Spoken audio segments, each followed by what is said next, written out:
Students, we are again continuing with the concept of solutions. तो solutions में आपने कौन-कौन से टॉपिक्स करे थे? अभी तो आपका ना मेजर टॉपिक ही खत्म हुआ था, कंसंट्रेशन ऑफ सॉल्यूशन ने टॉपिक डिटेल में डिस्कस किया आपके साथ। तो कंसंट्रेशन ऑफ सॉल्यूशन टॉपिक कर लिया था जिसमें different methods to express concentration हो गए थे। तो इसमें न्यूमेरिकल्स मैंने एक लेक्चर दिया था जिसमें मैंने न्यूमेरिकल्स को ना थॉरली आपके साथ डिस्कस किए। तो इसके बाद कंटिन्यू करते हैं थोड़ा सा हम इसको आगे। Next topic will B concept of vapour pressure. तो सॉल्यूशन चैप्टर में ना कई पार्ट्स हैं। तो एक पार्ट तो पहला पार्ट तो था method to express concentration, second part में आता है वेपर प्रेशर। और वेपर प्रेशर के साथ ही टॉपिक जो लिंक बनेगा that topic will be the most important topic that is Raoult's law. तो आज की कोशिश करेंगे कि ये दोनों टॉपिक्स आपके यहाँ पे कवर कर दें। वेपर प्रेशर क्या चीज है और राउल्ट्स लॉ क्या चीज है। तो we start with the concept of vapour pressure. तो वेपर प्रेशर को हम किस तरह से रिलेट करते हैं? देखो व्हाट इज वेपर प्रेशर। तो नाम से पता चल रहा है कि अगर आप कोई लिक्विड रखो, किसी लिक्विड को आपको अगर क्लोज कंटेनर में रखना है, if a liquid is placed in a closed container, तो if a liquid is of course heated at a fixed temperature or a given temperature, तो वेपर्स बनाएगा ही बनाएगा। तो स्टार्टिंग प्रोसेस क्या होगा आपके पास? If a liquid is heated, we start with the concept of evaporation. तो जो मॉलिक्यूल्स ऊपर जाके they are present in a cold environment, तो they will again return, तो there will be the process of condensation. तो इसका मतलब starting में वेपोरेशन है, बाद में कंडेंसेशन है। तो एक स्टेज तो आएगी जब रेट ऑफ कंडेंसेशन और रेट ऑफ वेपोरेशन बराबर हो जाएंगे। तो when rate of evaporation rate of condensation they are same, तो वेपर्स जब आते हैं इस लिक्विड के सरफेस पे स्ट्राइक करेंगे तो वेपर्स कोई ना कोई प्रेशर एक्सर्ट करेंगे। तो pressure which is exerted by the vapours on the surface of the liquid, pressure exerted by the vapors on the surface of liquid। ये vapors ने एक pressure exert किया है surface of liquid पे when rate of evaporation is equal to rate of condensation। तो उस pressure को हम क्या बोलते हैं? ये जो pressure exert हो रहा है vapors का surface के ऊपर when rate of evaporation and condensation they are same, that pressure is called vapor pressure। तो definition तो इसकी सिंपल ही बन गई। Definition क्या बनी? The pressure exerted by the vapors on the surface of the liquid, on the surface of liquid when rate of evaporation is equal to rate of condensation। Pressure exerted by the vapors on the surface of liquid when rate of evaporation is equal to rate of condensation is called vapor pressure। तो पहला point clear है? Pressure exerted by the vapors on the surface of liquid when rate of evaporation is equal to rate of condensation is called vapor pressure। तो vapours ने जो pressure exert करना है when evaporation and condensation they have the same rates, that pressure which is exerted by the vapors on the surface of liquid is called vapor pressure। तो मैंने topic start कर दिया definition से। अब जो vapour pressure है ये किन फैक्टर्स पे डिपेंड करेगा? Factors affecting vapour pressure. ये तो बड़ा सिंपल सा टॉपिक है ना कि वेपर प्रेशर आपको पता है कि क्या चीज है और वेपर प्रेशर लिक्विड का किन फैक्टर्स पे डिपेंड करता है। तो vapour pressure it depends upon which factors. देखो फर्स्ट फैक्टर क्या आ सकते हैं? फर्स्ट तो बड़ा सिंपल है कि क्या हर लिक्विड का वेपर प्रेशर सेम है? Answer is no. तो पहला फैक्टर क्या आ गया? It depends upon nature of liquid.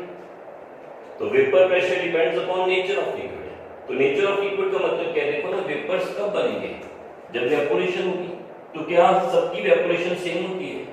तो इसका मतलब कि वेपर प्रेशर जो है ये किस पे डिपेंड करेगा कि कितने मॉलिक्यूल्स कितनी जल्दी मॉलिक्यूल्स इवेपोरेट करेंगे। तो वेपर प्रेशर अगर रेट ऑफ इवेपोरेशन पे डिपेंड करता है तो रेट ऑफ इवेपोरेशन के जो फैक्टर्स हैं इसका मतलब वेपर प्रेशर उसी पे डिपेंड करेगा। तो जो रेट ऑफ इवेपोरेशन है ये किस पे डिपेंड करती है? ये डिपेंड करती है मॉलिक्यूल्स की फोर्स ऑफ अट्रैक्शन पे। तो अगर मॉलिक्यूल्स की फोर्स ऑफ अट्रैक्शन ज्यादा हुई तो इसका मतलब इवेपोरेशन कम होगी।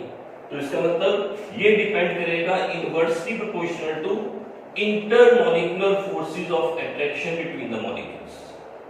तो it depends upon intermolecular forces of attraction between the molecules. इसका मतलब force of attraction between molecules का मतलब ये इंटरमॉलिक्यूलर ही होगी। तो मॉलिक्यूल्स के बीच में जो फोर्स ऑफ अट्रैक्शन है उसके साथ इसका इनवर्स रिलेशन है।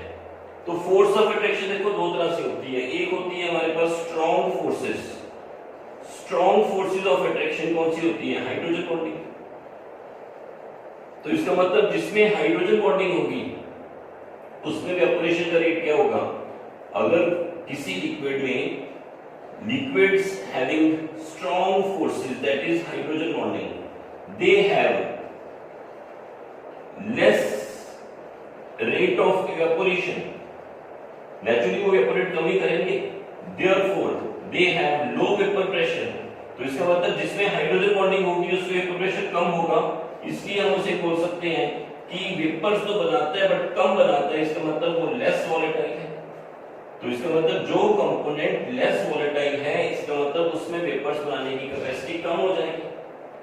तो वेपर प्रेशर पहला फैक्टर क्या आ गया कि अगर मेरे पास फोर्सेस ऑफ अट्रैक्शन स्ट्रांग हुई तो उसमें वेपर्स बनाने की कैपेसिटी कम हो जाएगी। एग्जांपल क्या ले सकते हो? वाटर। एग्जांपल क्या ले सकते हो? एसिड्स। एग्जांपल क्या ले सकते हो? अल्कोहल। तो जिसमें भी आपके पास हाइड्रोजन बॉन्डिंग नजर आ रही है वो इतने ज्यादा वोलेटाइल नहीं होंगे।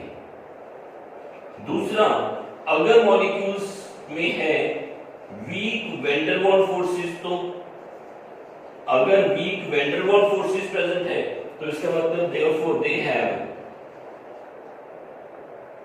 इसका मतलब इवेपोरेशन क्या होगी? They have high rate of evaporation. तो अगर वो इवेपोरेट ज्यादा करेंगे तो इसका मतलब therefore they are having high vapour pressure. इसका मतलब दे आर मोर वोलेटाइल। तो लिक्विड दो तरह से हो गया, एक लेस वोलेटाइल, एक मोर वोलेटाइल। तो लेस वोलेटाइल और मोर वोलेटाइल में डिफरेंस क्या हो गया कि अगर मैं कहूं आपके पास क्लोरोफॉर्म, क्लोरोफॉर्म उड़ जाता है जल्दी। अगर हम बात करें एसीटोन, ये भी उड़ जाएगा, नेल पॉलिश रिमूवर। अगर हम बात करें पेट्रोल, ये भी उड़ जाएगा। तो इसका मतलब ये वो मॉलिक्यूल्स हैं जो जल्दी उड़ जाते हैं। तो इसका मतलब दो तरह से मॉलिक्यूल्स हो गए। नेचर ऑफ लिक्विड के ऊपर डिपेंड करता है कि इवेपोरेशन ज्यादा होगी कि कम होगी। क्लियर है? तो जो वोलेटाइल लिक्विड्स हैं उसमें वेपर प्रेशर क्या होगा? ज्यादा, और जो लेस वोलेटाइल है उसमें वेपर प्रेशर क्या होगा? कम। तो वेपर प्रेशर को अगर हम दैट इज एक और फैक्टर में साथ में लूं तो सेकंड फैक्टर क्या आ गया? टेंपरेचर। एक फैक्टर आ गया आपके पास नेचर ऑफ लिक्विड और एक फैक्टर आ गया आपके पास टेंपरेचर। टेंपरेचर के साथ ये कैसे वेरी करेगा? टेंपरेचर के साथ ये कैसे वेरी करेगा? देखो वेपर प्रेशर टेंपरेचर के साथ वेरी करता है। बड़ा सिंपल सा फैक्टर है, मैं टेंपरेचर यहां पे बढ़ा दूं तो मॉलिक्यूल्स को एनर्जी मिलेगी, उसके कारण क्या होगा? मॉलिक्यूल्स की इवेपोरेशन फास्ट होगी तो वेपर प्रेशर बढ़ेगा ही ना। तो टेंपरेचर इंक्रीज करने से, टेंपरेचर इंक्रीज करने से रेट ऑफ इवेपोरेशन फास्ट होगी। तो इसका मतलब temperature if you are increasing it, if you increase the temperature, rate of evaporation will increase, therefore vapor pressure will increase। तो टेम्परेचर के बढ़ाने से वेपर प्रेशर बढ़ता है। ये तो भी लॉजिकल सिंपल सा फैक्टर है कि टेम्परेचर बढ़ाओगे मॉलिक्यूल्स की काइनेटिक एनर्जी मॉलिक्यूल्स को मिलेगी, वो फोर्सेस ऑफ अट्रैक्शन तोड़ जाएंगे, जल्दी वेपर्स बना देंगे। वेपर प्रेशर इनके ऊपर अगर वेपर्स बनेंगे तभी वो प्रेशर एक्सर्ट करेगा। तो इसका मतलब temperature increase, rate of evaporation will increase, therefore vapour pressure will tend to increase. तो जो वेरिएशन है टेंपरेचर की वेपर प्रेशर के साथ, इसका अगर हम कर्व की बात करें तो ये कर्व इस तरह से आता है। तो वेपर प्रेशर का एक्सपोनेंशियल कर्व है, it is not a direct relationship. तो इसका जो रिलेशनशिप है ना उसको हम अगर इक्वेशन में लिखें तो ये एक्सपोनेंशियल फॉर्म में जाएगी equation. That means it will be basically a logarithmic equation. तो variation of vapour pressure with temperature, ये डायरेक्ट नहीं है।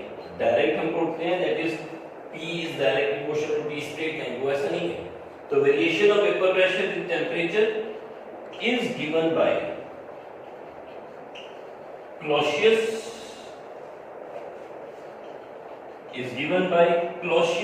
Clapeyron equation. तो ये इक्वेशन है, ये बताती है कि वेपर प्रेशर का टेम्परेचर के साथ क्या लिंक है। ये डायरेक्ट लिंक नहीं होगा, चेक करना। इसकी इक्वेशन पता क्या बनेगी, log of P2 by P1 delta H 2.303 R 1 by T1 और 1 by T2। ये मेरे पास एक इक्वेशन है। अब इसमें क्या क्या फैक्टर्स बोले जा रहे हैं। डेल्टा H का मतलब है अगर हीट करूंगा तो टेम्परेचर बढ़ेगा, तो इसका मतलब डेल्टा H क्या होगा, this is heat of vaporisation. कितनी हीट दे रहे हो आप कि वेपर्स बनाए। R क्या आ गया, R will be your gas constant. T1 और T2 क्या आ गए, टेम्परेचर्स। और हमने सोच के रखा है कि टेम्परेचर T2 जो है इस इक्वेशन के अकॉर्डिंग T1 से ज्यादा है और दोनों केल्विन में आने चाहिए। तो इसका मतलब डेल्टा H और R इन दोनों के जो यूनिट्स है ना, ये सेम रखने के लिए इसका मतलब R की वैल्यू मेरे को सिलेक्ट करनी पड़ेगी डेल्टा H के यूनिट्स को देखते हुए। तो इसका मतलब R की वैल्यू क्या हो सकती है, 8.314 जूल्स पर केल्विन पर मोल। R की वैल्यू क्या हो सकती है, 8.314 into 10 the power minus 3, this is kilojoules per Kelvin per mole। तो इसका मतलब डिपेंडिंग अपॉन कि अगर इसके यूनिट्स जूल्स में है तो R की वैल्यू ये आएगी, इसके यूनिट्स किलोजूल्स में है तो R की वैल्यू सेकंड आएगी, और अगर इसके हम यूनिट्स ले कैलोरीज में तो थर्ड वैल्यू क्या आएगी, 2 कैलोरीज पर केल्विन पर मोल। तो इसका मतलब R की आपके पास तीन तरह से वैल्यू मिलेगी। तो depending upon delta H and R should have same units. Delta H और R दोनों के यूनिट्स क्या होने चाहिए, सेम होने चाहिए। इसलिए आप डेल्टा H की वैल्यू देखो, यूनिट्स देखो, उसके अकॉर्डिंग R की वैल्यू सेलेक्ट कर लो। तो टेम्परेचर T2 जो है T1 से ज्यादा होगा, तब हमारे पास T2 is greater than T1, therefore P2 is greater than P1।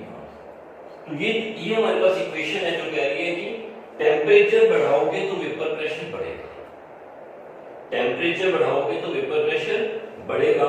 तो इसको हम इस तरह से रिलेट करेंगे कि टेम्परेचर मैंने इंक्रीज किया, वेपर प्रेशर क्या कर रहा है मेरे पास, इंक्रीज कर रहा है। तो जितने ज्यादा वोलेटाइल लिक्विड्स होंगे उनका वेपर प्रेशर क्या होगा, ज्यादा आएगा। जो कम वोलेटाइल होंगे उसका वेपर प्रेशर क्या आएगा, कम आएगा। तो ग्राफ जो है हर लिक्विड का इसी पैटर्न पे आएगा, बट उसकी पोजीशन में फर्क आ जाएगा। मोर वोलेटाइल आएंगे हमारे पास इस साइड पे, लेस वोलेटाइल आएंगे हमारे पास इस साइड पे। तो वेपर प्रेशर टेम्परेचर के साथ वेरी करता है, vapour pressure nature of liquid के साथ वेरी करता है, सरफेस एरिया के साथ भी डिपेंड करेगा। यस, क्योंकि इवेपोरेशन सरफेस फिनोमेनन है ना, तो सरफेस अगर आप ज्यादा बढ़ा दोगे तो इवेपोरेशन ज्यादा होगी, वेपर प्रेशर ज्यादा होगा। तो उसके अकॉर्डिंग सरफेस का भी एक पॉइंट आप दिया जा सकता है। तो वेपर प्रेशर का टॉपिक देखो क्लियर है। तो what is vapour pressure? Vapor pressure is the pressure exerted by the vapors on the surface of liquid when rate of evaporation is equal to rate of condensation। पहली बात factors affecting vapour pressure में आ गया कि अगर मेरे पास nature of liquid में hydrogen bonding है तो इवेपोरेशन कम होगी, क्योंकि फोर्स ऑफ अट्रैक्शन स्ट्रांग हो जाएगी, वो वेपर्स कम बनाएगा, लेस वोलेटाइल होगा। ये कुछ एग्जांपल्स आ गए। फिर अगर वो weak van der Waals force है तो इवेपोरेशन क्या होगी, ज्यादा बढ़ जाएगी, वो मोर वोलेटाइल हो जाएगी। इसका मतलब लिक्विड दो तरह के होंगे, एक लेस वोलेटाइल, एक मोर वोलेटाइल। जो उड़ता ही नहीं है उसको क्या बोलते हैं, जो वेपर्स बनाता ही नहीं है उसको क्या बोलते हैं, नॉन वोलेटाइल। वो तो सॉलिड हो जाएगा। तो टेम्परेचर इंक्रीज करोगे वेपर प्रेशर इंक्रीज करेगा, बट क्या वो डायरेक्ट रिलेशन है? नहीं, वो रिलेशन बेसिकली एक्सपोनेंशियल फॉर्म में आ रहा है। तो ये रिलेशन हमारे पास क्लॉसियस-क्लैपेरॉन इक्वेशन है, जिसमें हमने टेम्परेचर की चेंज करने से वेपर प्रेशर में क्या चेंज आती है वो वैल्यूज देंगे। इसका मतलब आपके पास अगर सारी वैल्यूज पता हो तो एक अननोन वैल्यू आपको P2 की निकालनी हो तो आपको P1 delta H R T1 T2 ये वैल्यूज पता हो तो इक्वेशन से आप निकाल सकते हो कि टेम्परेचर की इंक्रीज करने से वेपर प्रेशर में क्या चेंज आएगा। यूनिट्स डेल्टा H और R के क्या होंगे, सेम होंगे। तो आई थिंक पहला टॉपिक क्लियर हो गया कि what is vapour pressure. Fine with it. तो take a screenshot of it, थोड़ा सा साथ साथ नोट कर लिया करो या स्क्रीनशॉट ले लिया करो, नोट्स बना लो तो उसमें थोड़ा सा आपको इजी हो जाएगा काम करना। तो व्हाट इज वेपर प्रेशर मेरा एक टॉपिक हो गया। कंसंट्रेशन मैं ऑलरेडी आपके साथ डिटेल में डिस्कस कर चुका हूं, फिर भी I am waiting for your doubts. कोई डाउट्स है तो हम इसको स्टार्ट कर सकते हैं। तो वेपर प्रेशर मैंने एक टॉपिक डिस्कस किया, अब इसी को कंटिन्यू करना पड़ेगा। तो vapour pressure exerted by the vapors on the surface of liquid when rate of evaporation is equal to rate of condensation discuss किया। तो टेम्परेचर के साथ वेपर प्रेशर का क्या रिलेशन है, ये क्लॉसियस इलेक्ट्रॉन इक्वेशन से एक्सप्लेन हुआ। तो दूसरा नेचर ऑफ लिक्विड के साथ इसका क्या रिलेशन है, ये तो हमने एक्सप्लेन किया ही था कि नेचर ऑफ लिक्विड, अगर मेरे पास वोलेटाइल हाइड्रोजन बॉन्डिंग हुई तो इसका मतलब वोलेटाइल कम होगा, अगर वैन डेर वाल्स फोर्स हुई तो वोलेटाइल क्या होगा, ज्यादा होगा। अब इसी को कंटिन्यू करें थोड़ा सा फिर। अब आता है कि vapour pressure of solution, vapour pressure of solution containing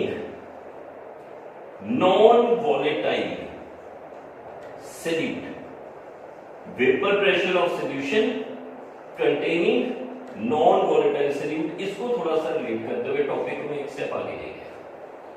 तो यहां पे तो सिर्फ मेरे पास एक लिक्विड था, लिक्विड को हीट किया, वेपर्स बने। अब मैं कह रहा हूं कि मेरे पास एक केस क्या बन रहा है, ये मेरे पास दिस इज द बीकर, दो बीकर्स मैं ले रहा हूं यहां पे। तो फर्स्ट बीकर में सिर्फ और सिर्फ प्योर सॉल्वेंट है, सिर्फ पानी डाल के रखा है। तो प्योर सॉल्वेंट का मतलब this is your pure solvent, जिसके सरफेस के ऊपर सिर्फ और सिर्फ सॉल्वेंट के पार्टिकल्स हैं। तो क्लोज कंटेनर में तो रखेंगे ना, इक्विलिब्रियम में कहना है। तो ये मेरे पास सॉल्यूशन है, तो सॉल्यूशन और सॉल्यूट में क्या डिफरेंस आएगा। सॉल्यूशन में मैंने सपोज नॉन वोलेटाइल सॉल्यूट डाल के रखा है, तो मैंने ये ऐसा छोटा सा केस दे दिया। ये मेरे पास प्योर सॉल्वेंट है और ये मेरे पास क्या है, सॉल्यूशन है। सॉल्यूशन कौन सा, solution which is containing non volatile solute. तो जो वेपर्स नहीं बनाता, तो ये जो डॉट है ना, ये नॉन वोलेटाइल सॉल्यूट को रिप्रेजेंट करेगा, ब्लैक डॉट है। तो इसका मतलब, और ये मेरे पास क्या है, ये सॉल्वेंट के पार्टिकल्स हैं। तो सॉल्वेंट के मॉलिक्यूल, जिसका मतलब दोनों डायग्राम में क्या फर्क आ रहा है कि इसके सरफेस पे देखो ना, एक बात आपको पता है कि जो वेपर प्रेशर है ये किस पे डिपेंड करता है, रेट ऑफ इवेपोरेशन पे। तो रेट ऑफ इवेपोरेशन किस पे डिपेंड करता है, ये डिपेंड करेगा कि सरफेस के ऊपर कितने मॉलिक्यूल्स हैं जो वेपर्स बनाएंगे। इसका मतलब ये डायरेक्टली प्रोपोर्शनल किसके हैं, नंबर ऑफ मॉलिक्यूल्स ऑफ, क्योंकि देखो ये तो नॉन वोलेटाइल है, सॉल्वेंट लिख दूं ऑन द सरफेस। ये बात देखो आपको क्लियर है कि वेपर प्रेशर अगर इवेपोरेशन के रेट पे डिपेंड करता है, तो इवेपोरेशन किसकी फास्ट होगी, जिसके सरफेस के ऊपर सॉल्वेंट के पार्टिकल्स क्या होंगे, ज्यादा। तो यहाँ पे सॉल्वेंट के मॉलिक्यूल्स आपको काफी ज्यादा दिखाई दे रहे हैं और यहाँ पे सॉल्वेंट के मॉलिक्यूल्स कम दिखाई दे रहे हैं। तो इसका मतलब जिसके सॉल्वेंट के मॉलिक्यूल ज्यादा होंगे सरफेस पे, उसकी इवेपोरेशन का रेट क्या होगा, ज्यादा, तो कंडेंसेशन भी ज्यादा होगी। तो इसका मतलब evaporation depends upon rate of evaporation. Vapor pressure is directly proportional to rate of evaporation and it is proportional to number of molecules of solvent on the surface. इसका मतलब क्या हो गया, therefore इसको हम लिखते हैं PA नॉट के साथ और इसको हम एक्सप्रेस करते हैं PS के साथ। तो हम इसे क्या लिख सकते हैं, therefore vapor pressure of pure solvent PA naught is greater than vapor pressure of solution। कौन सा solution, containing non volatile solute।